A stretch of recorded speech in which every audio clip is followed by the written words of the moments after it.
Hi, I'm Sophia and I'm studying creative media at Henley College. Here is my video on the history of editing and film. Enjoy!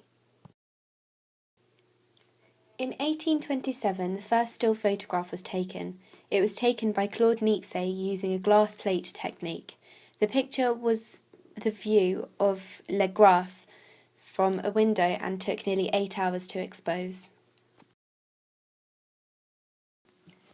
In 1832, Joseph Plateau and his sons introduced the phenakistoscope.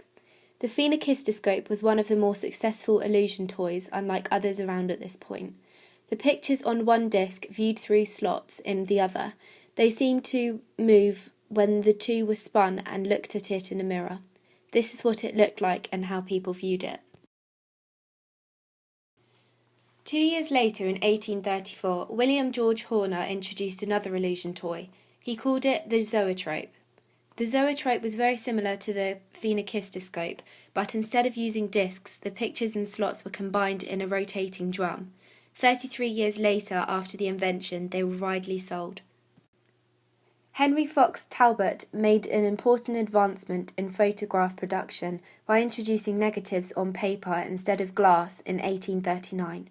Around this time, it was actually possible to print photographic images on glass slides, which could be used projecting on magic lanterns.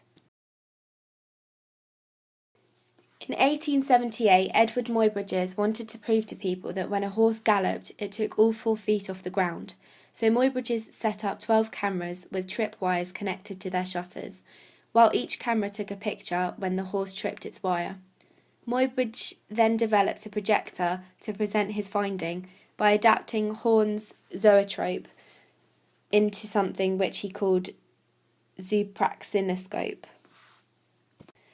In 1882, Etienne Jules Méry did something similar to Muybridge. He began his own experiment to study the flight of birds and other quick animal movements. Also in 1882, Reynaud expanded on his praxinoscope by using mirrors and a magic lantern to project moving drawings onto the screen. From 1882 to 1894, there were many improvements on all of the inventions created. However, in 1894, the Lumiere brothers created something which had never been seen before. They created cinematography. The cinematography uses flexible film cut into 35mm wide strips and also used an intermittent mechanism modelled on the sewing machine. The camera shot films at 16 frames per second. During 1894, Woodville, Latham and Sons had begun working on their own camera and projector. However, the first movie made with cinematography was screened on the 28th of December, 1895. After the Lumiere brothers had decided to keep their invention a secret, they finally came out with it.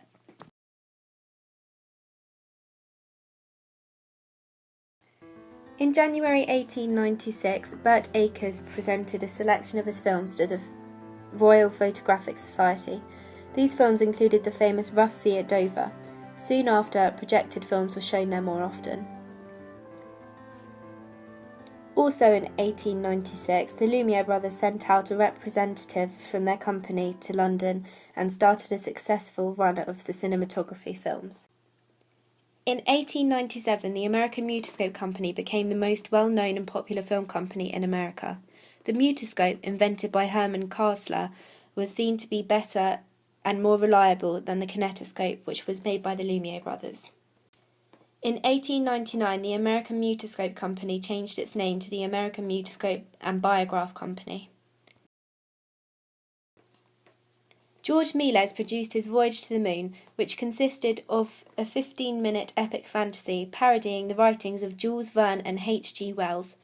The film used special effect techniques and introduced colour to the screen through hand painting and tinting.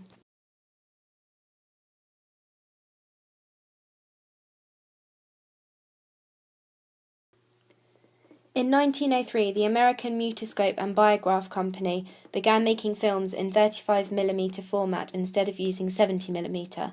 This boosted their sales. And in 1908, the company employed one of the most important silent film directors, D.W. Griffith. As the years went by on film and editing history, there were many successes and failures along the way. If I sat here and told you all of them, I would be here for about a year. However, I am proud to say that all of the individuals and family members from the 17th century are the reason that we have such amazing movies and editing devices as we do now, and we have them to thank for that.